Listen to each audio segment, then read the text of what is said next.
누구나 힘든 시기가 있기 마련입니다. 근데 재밌는 것은 그 과거의 고생이 현재는 추억이 되기도 한다는 거예요. 남자들은 모였다 하면 군대 이야기를 합니다. 그것도 아주 신나게. 이건 뭘 말할까요? 그땐 정말 죽을 만큼 힘들었는데 지금 와서 보니 다 하나님이 지켜주신 은혜다.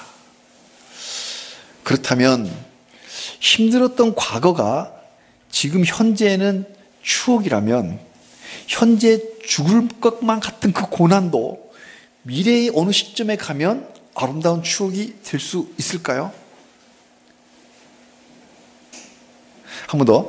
과거가 그렇게 힘들었는데 현재 해석을 해보니 정말 추억이다라고 하면 현재 지금 이 고난을 당할 때 미래의 어느 시점에 가서 뒤돌아보면 이 또한 추억이 될 수 있겠냐는 거예요. 만약 이 질문에 답을 할 수만 있다면 현재의 고난은 더 이상 고난이 아니라 오히려 사명이 될 수 있다. 그런데요, 이 답이 그렇게 쉽지만은 않습니다. 현재 시점에서는 과거를 해석하는 건 가능하죠. 완료된 거기 때문에. 그러나 현재 시점에서 미래를 해석하는 것은 그렇게 자신하기가 쉽지 않습니다. 객관적으로 설득력이 찾기가 어렵다는 거죠. 왜? 아직 실현되지 않은 거니까. 사람은 미래를 예측할 수는 있어도 예언할 수는 없습니다. 미래는 하나님만이 아세요. 우리는 미래를 모르도록 하나님 만드셨어요. 선지자들의 그 예언도 사실 엄밀히 따져보면 예언이 아니라 하나님께 받아서 전하는 대언이에요. 하나님의 예언이지 사람의 예언이 아니라는 거죠. 사랑하는 성도님들, 요즘 어떠십니까? 지난 한 주간에 크리스찬으로 살기에 평안하셨는지요? 지금 우리가 사는 사회는 순교할 만큼의 박해는 없죠. 그렇지만 그닥 크리스찬을 반기는 분위기는 아닌 것 같습니다. 대학 청년들 중에 내가 크리스찬이라고 밝히는 숫자가 1%가 채 안 된다는 보고가 있어요. 그러고 보면 우리 교회 이 대학 청년들이 정말 새벽 이슬같이 참 귀합니다. 우리 교회가 늘 다음 세대에 관심을 갖고 돌봐야 됩니다. 자, 이런 안티 크리스찬 분위기 속에서 우리 하나님의 백성들은 과연 어떻게 살아야 할까요? 이 질문은 현대를 사는 우리들만이 아니라 우리 고대를 살았던 성도들도 늘 해왔던 동일한 질문입니다. 오늘 본문은 BC 596년경입니다. 이스라엘이 완전히 망한 게 BC 586이니까 딱 10년 전이에요. 완전히 망하기 딱 10년 전 이야기입니다. 지금으로부터 약 2600년 전 이야기예요. 바벨론 군대가 예루살렘을 점령했고 쓸만한 사람들은 죄다 포로로 어디론가 끌고 가버렸어요. 그것이 바로 이른바 1차 바벨론 유수입니다.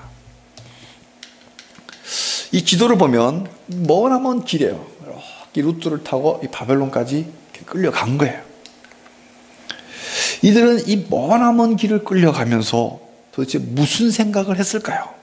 지금처럼 차가 있는 것도 아닌데 포로로 끌려갈 때 좋은 대접 받았겠어요? 이 끌려가면서 무슨 생각을 했을까? 아마도 이러지 않았을까 싶어요. 앞으로 어떻게 살지? 하나님 지금 어디 계세요?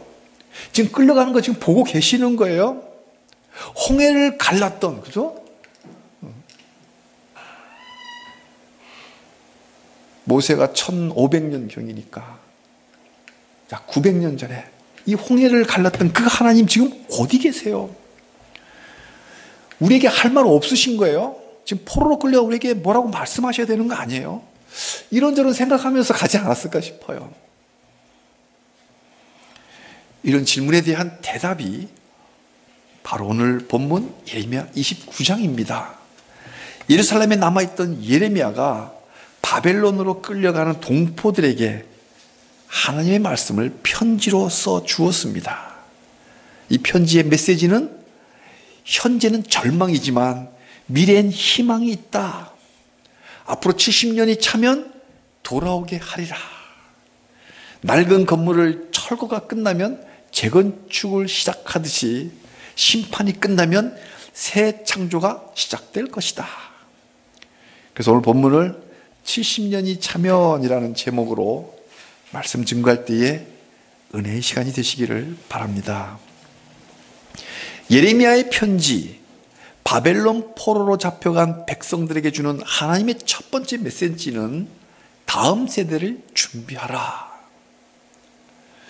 이들은 얼마 전까지만 해도 하나님의 백성이라는 자부심이 대단했던 예루살렘 시민들이었습니다. 그런데 졸지에 하루아침에 포로가 되었으니 얼마나 절망스러웠겠습니까? 도대체 누가 이 자유시민들을 짐승처럼 종으로 끌고 갔을까요? 사건의 주체를 알아야 사건이 풀립니다. 누가? 사람의 눈으로만 보면 1차적으로 바벨론 군대한테 잡혀가는 거잖아요. 그리고 그 군대의 명령은 바벨론의 왕 느부갓네살이 내린 거죠. 그러니까 예루살렘 자유시민들을 노예로 잡아간 당사자는 느부갓네살 왕입니다. 그러나 선지자의 눈, 예레미야의 눈으로 보면 주체가 좀 달라집니다. 예루살렘 자유시민들이 종으로 끌고 간 주체는 바로 그들의 하나님 여호와 하나님입니다. 느부갓네살은 도구에 불과한 거예요. 북방의 끓는 가마 바벨론을 사용해서 우상을 쫓았던 그 백성들에게 회초리를 드신 게 하나님입니다. 이스라엘이 패배했지 하나님이 패배한 건 아니에요. 유다 왕 여호야긴이 항복한 거지 하나님이 항복한 게 아니잖아요. 나라가 망한 것이지 하나님 나라가 망한 건 아닙니다. 유다가 망한 이 혼란은 다 하나님이 통제하고 계셨습니다. 그러니까요, 역사를 볼 때 그 역사 속에 개입하시는 하나님을 볼 줄 알아야 합니다. 고대는 재미있는 게 있었어요. 고대는 전쟁을 할 때 승패는 자기들이 이기고 진 게 아니라 자기들이 각자가 섬기는 신이 이겼다라고 생각을 했어요. 그러니까 우리 바벨론의 신이 너희가 섬기는 여호와 하나님은 우리가 이겼다라고 생각해요. 아니에요. 하나님이 진 게 아니고 이스라엘이 진 거예요. 왜? 우상 숭배했기 때문에. 하나님이 회초리 든 거죠. 역사가 비참하고 절망스러울수록 그 역사 속에 개입하시는 하나님이 계시다는 걸 알아야 돼요. 마치 그러면 하나님 어디 계세요? 아까 끌려가면서 그 생각한 거 아니에요? 그럼 하나님 어디 계신다고. 그래서 슬픈 역사를 당할수록 이 역사도 나에겐 너무 힘들지만 하나님이 지금 주관하고 계신다는 걸 알면 우리가 슬픔을 이겨낼 수 있습니다. 비록 역사가 거꾸로 흘러간다 해도, 역사가 후퇴한다 하더라도 역설적으로 이 하나님이 개입하신 것일 수 있습니다. 자, 한번 지도를 보겠습니다. 원래 하나님의 방향은 이 갈대아 우르에서 아브라함을 불러 약속의 땅 가나안 여기 예루살렘에 정착을 시키는 게 하나님의 역사의 흐름이에요. 그렇잖아요. 그래서 아브라함이 왔고 이삭과 야곱이 이집트로 갔다가 출애굽하여 다시 들어왔잖아요. 약속의 땅 이어받았잖아요. 근데 지금 그 약속의 땅에서 다시 원점으로 돌아가고 있는 거예요. 역사가 거꾸로 후퇴하고 있는 거죠. 이래가지고 어떻게 아브라함이 받았던 그 사명이 뭐예요? 창세기 12장. 너는 열방의 복의 통로가 될 것이다. 복 자체가 되거라. 창세기 12장 3절. 이 사명을 과연 이 바벨론까지 다시 끌려와서 완수할 수 있을까요? 여기서 이렇게 왔는데 역사가 지금 거꾸로 가고 있잖아요. 이걸 보면서 피상적으로 그래 불가능하지. 어떻게 우리가 아브라함의 사명을 이어갈 수 있겠어. 그러니까 이 사건은 하나님 사건이 아니라 사탄이 지금 장난치는 거야. 그러니까 하나냐라고 하는 그 선지자 말대로 우리는 2년 안에 다시 돌아갈 수 있을 거야. 이런 장밋빛 낙관주의, 이게 역사를 객관적으로 냉철하게 보는 눈을 가리게 하는 위험한 생각들입니다. 2년 안에 돌아가겠다는 하나냐의 그 이야기는 일부 정치자들의 그 거짓말, 선동하는 거예요. 그리고 정치인만 잘못이 아니라 제발 그러기를 바라고 기꺼이 속아주는 백성들의 그 철없는 무책임이에요. 인정하기 싫겠지만 이건 하나님의 사건입니다. 왜? 이스라엘이 우상을 숭배한 그 죄 때문에 그토록 많은 선지자들을 보내면서 경고했는데도 끝까지 회개하지 않았기에 그 완악함 때문에 스스로 불러들인 하나님의 회초리입니다. 하나님의 사건은 하나님의 말씀에 순종해야 풀려집니다.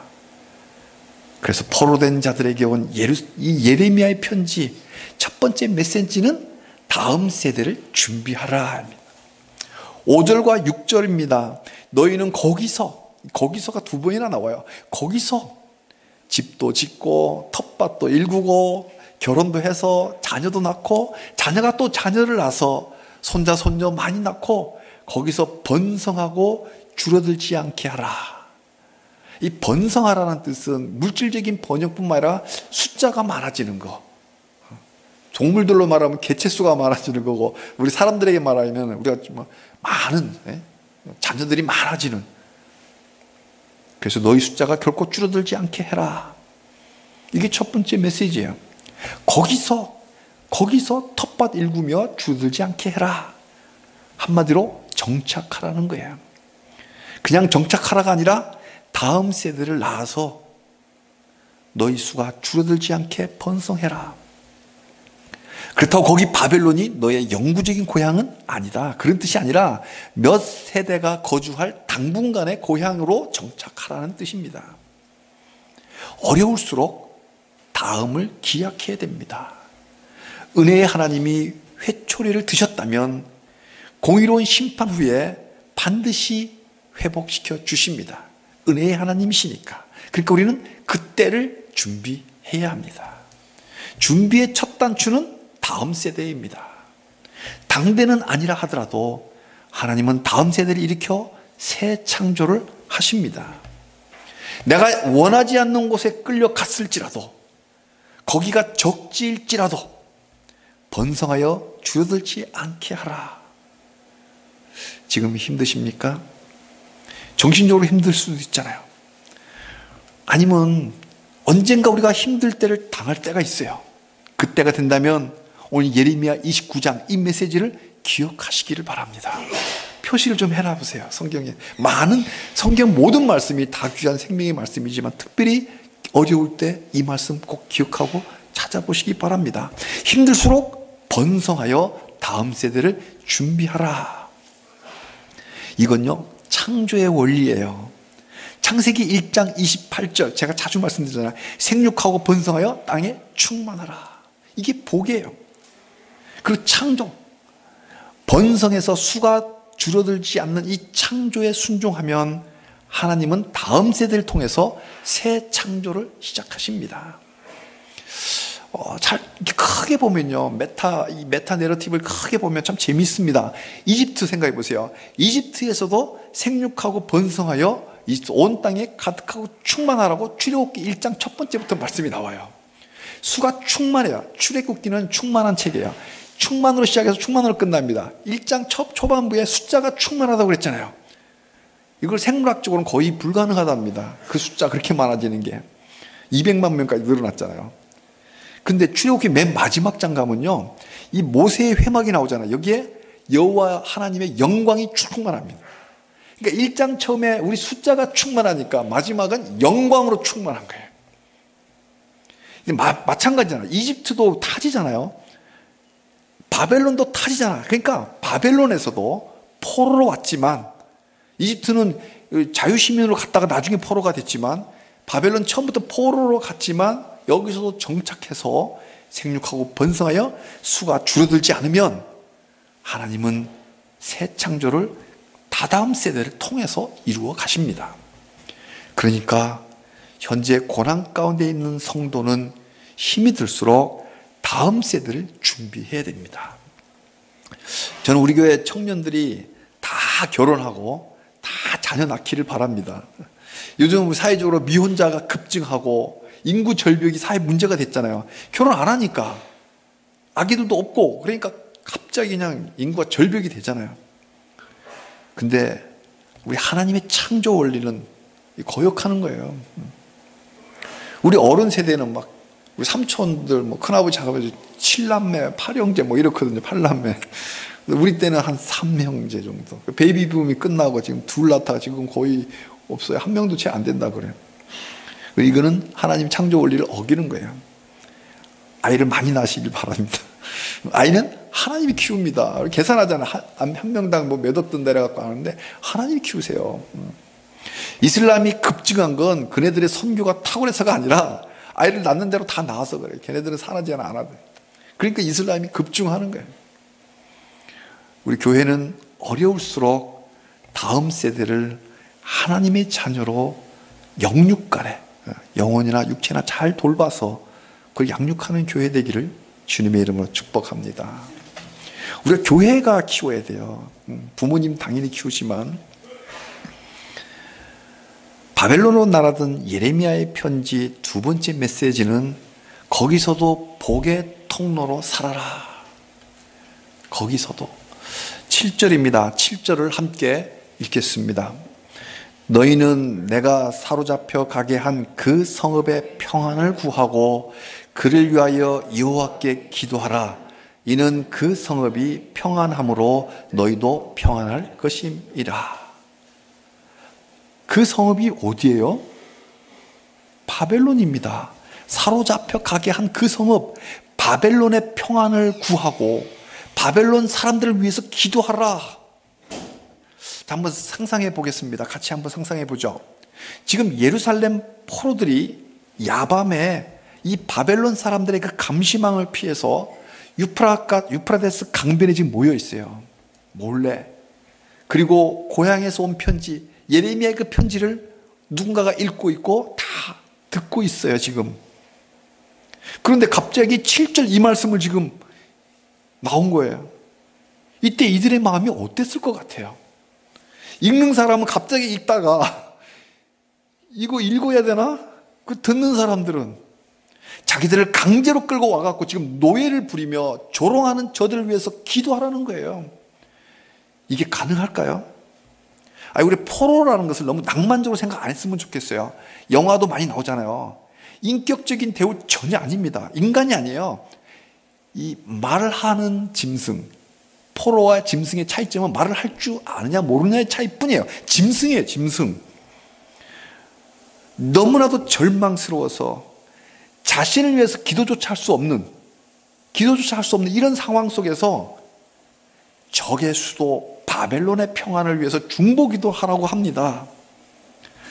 이 하나님의 말씀을 현실적으로 어떻게 받아들여야 할까요? 우리는 이 말씀 여전히 우리에게 향한 말씀이라면 어떻게 받아들여야 할까요? 그런데요, 좀 진정을 하고 한번 생각을 해보면 이 첫 번째 메시지가 뭐였죠? 다음 세대를 준비하라. 거기 바벨론에서 다음 세대를 준비하면서 집 짓고 텃밭 일구며 아들, 딸 낳고 정착해서 만약에 살아간다면 자신들의 평안을 위해서라도 가능한 기도였습니다. 어찌 보면 열방을 향해 복의 통로라고 하는 이 아브라함의 사명을 실제로 살아낼 수 있는 절호의 찬스일 수도 있습니다. 이 두 번째 메시지를 보면 마치 예수님의 산상수훈을 듣는 것 같습니다. 너희 원수를 사랑하며 너희를 박해하는 자를 위해서 기도해라. 마태복음 5장 44절 말씀. 예레미야는 포로들의 기도를 들으실 그 하나님을 믿었습니다. 첫 번째로 기도는 어느 곳에서 하든지 하나님이 들으신다. 꼭 예루살렘 성전에서만 기도해야 들으시는 것이 아니라 이방 땅 그 바벨론에서 기도해도 하나님 그 기도 들으신다. 이거 믿었어요. 두 번째, 바벨론을 위해서 기도하면 그 기도대로 하나님이 바벨론에게 평안을 주실 거다. 이거 믿은 거예요. 그리고 세 번째, 그래서 당분간 바벨론이 평안해지면 그 속에 누가 있어요? 그 속에 포로로 잡혀간 하나님의 백성들도 열방을 향한 복의 통로라는 그 아브라함의 사명을 살아갈 수 있을 거다. 이거 믿은 거예요. 엄청난 메시지입니다. 너희는 포로라고 해서 절망하고 폐인처럼 망가져서 살지 마라. 바벨론에 정착해서 번성하고 살면서 바벨론에 파송된 선교사로 살아라. 예레미야의 편지를 듣고 있는 그 포로들 무리들 중에 다니엘과 세 친구들도 있었을 걸로 보입니다. 성경에 문자적으로 나와 있지는 않지만 그랬을 걸로 보여. 왜? 1차 바벨론 유수 때 다니엘과 친구들도 잡혀갔거든요. 쓸만한 친구도 다 잡아갔거든. 그때 같이 끌려간 거예요. 그러니까 우리가 한인사회들 이렇게 쫙 모이듯이 밤 12시에 다 모여 했을 때 쫙 이렇게 유프라테스 강변에 다 모였을 때 이 말씀 들었을 거예요. 다니엘이라고 왜 예레미야 편지를 못 들었겠어요? 다니엘은 이 7절 말씀, 너무나 순종하기 어려운 이 말씀에 순종한 걸로 보입니다. 왜요? 다니엘서 보면 진정으로 느부갓네살 왕을 위했잖아요. 꿈 해석하라 할 때 정말 왕을 위해서 해석을 다 해줬잖아요. 그 결과가 어떻게 됐어요? 적국의 왕인데 그렇게 왕에게 충성한 것이 결국 민족을 배반한 게 아니라고요. 그 결과 느부갓네살 왕 그 대제국의 왕이 처음엔 내가 다 이렇게 제국을 이루었다 했다가 나중에 어떻게 돼요? 하나님이 하셨다. 하나님이 진짜 살아계신 하나님이다. 이렇게 하나님을 찬양하는 사건을 이뤄낸 것이 다니엘을 통해서 그 사건이 이루어진 거예요. 선교사로서 충분히 역할을 한 거죠. 포로로 끌려간 다니엘은 이 말씀에 순종해서 복의 통로란 사명을 적을 향한 기도로 살아냈습니다. 사랑하는 성도님들, 우리도 어떤 환경, 어떤 처지에 놓인다 할지라도 어떤 모함을 당해서 궁지에 빠진다 하더라도 도저히 받아들일 수 없는 지경까지 내가 내몰린다 하더라도 이 말씀 기억하면서 이 말씀 순종해서 우리 주변 사람들을 위해서 기도하는 크리스찬이 되기를 바랍니다. 저를 포함해서 쉽지 않은 이야기예요. 그렇지만 좀 더 우리의 시각으로 보면 도저히 순종 못하는데 하나님의 시각으로, 그 다음에 예레미야 선지자의 눈으로 보면 가능해집니다. 지난번에 잠깐 본 영화 폴리캅 기억나시나요? 그 안에 잠깐 봤지만 이런 장면이 있었습니다. 로마의 군인들이 폴리캅을 체포하려고 먼 길을 달려왔잖아요. 그 소식을 미리 알은 이 폴리캅이 음식을 준비를 시킵니다. 체포조가 문을 박차고 들이닥치자 진정시킵니다. 거꾸로 군인들. 먼 길 오느라고 수고했다. 배고프지? 앉아. 그리고 식탁에 앉혀서 음식을 먹이잖아요. 너무나 인상적으로 봤습니다. 적이든 친구이든 주변 사람들은 다 하나님이 붙여준 그 만남으로 알고 악연이라 할지라도 그들을 위해서 기도하는 복의 통로로 살아가시기를 주님의 이름으로 축복합니다. 아멘. 아멘이 잘 안 되죠. 아멘이. 그러나 주님의 은혜로 살아갈 수 있습니다. 포로된 자들에게 주는 예레미야의 편지 세 번째 메시지는 거기서도 비전을 바라보라.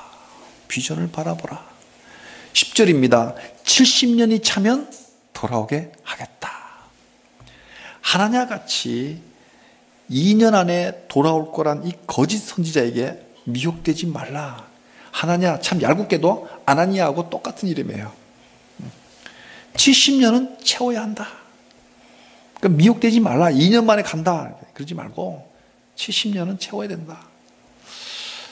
하나님의 시계와 우리 시계는 다른데요. 그래도 은혜로 70년이면 세 세대는 지나가야 되잖아요. 근데요, 돌이켜보면요, 사사시대 400년, 왕조시대 400년, 그렇게 800년 동안 그렇게 우상숭배했던 그 세월들, 그 죗값으로 800년 죗값으로 70년은 채워야 되지 않을까요? 결코 짧은 세월은 아니지만 때가 차면 바벨론은 역사의 무대에서 사라질 겁니다. 바벨론이 의로워서 하나님 쓴 게 아니에요. 너희들은 다시 돌아올 것이다. 이걸 알면 포로지에서도 비전을 가질 수 있어요. 이게 비전인 거야. 나를 향한 하나님의 뜻을 알면 그때부터는 비전의 사람입니다. 예나 지금이나 인류 역사 속에 영원한 제국은 하나도 없었습니다. 한때 유럽까지 제패했던 아시아의 제국 몽골 제국이 지금 모습은 어떻습니까? 징기스칸의 후예들은 지금 안쓰러울 정도로 초라합니다. 다국적 기업들이 들어갔고 지하자원 다 뺏어가고 백성들은 피폐하게 사는 징기스칸의 모습은 전혀 보이지 않는 그런 초라한 모습으로 남아있어요. 그러니까 바벨론도 페르시아도 로마 제국도 나치도 소련도 인간이 세운 제국은 그저 한시적일 뿐입니다. 인간이 세운 제국들은 하나같이 자기들이 저지른 악행대로 심판받고 멸망했습니다. 그래서 그 때가 되면 하나님의 백성들은 샬롬을 다시 찾습니다. 11절입니다. 11절은 우리 성도님들이 특별히 좋아하는 구절입니다. 그래서 우리 포스터에도 붙여놨습니다. 11절을. 너무 좋아하는 말씀, 귀한 말씀이잖아요. 함께 읽겠습니다.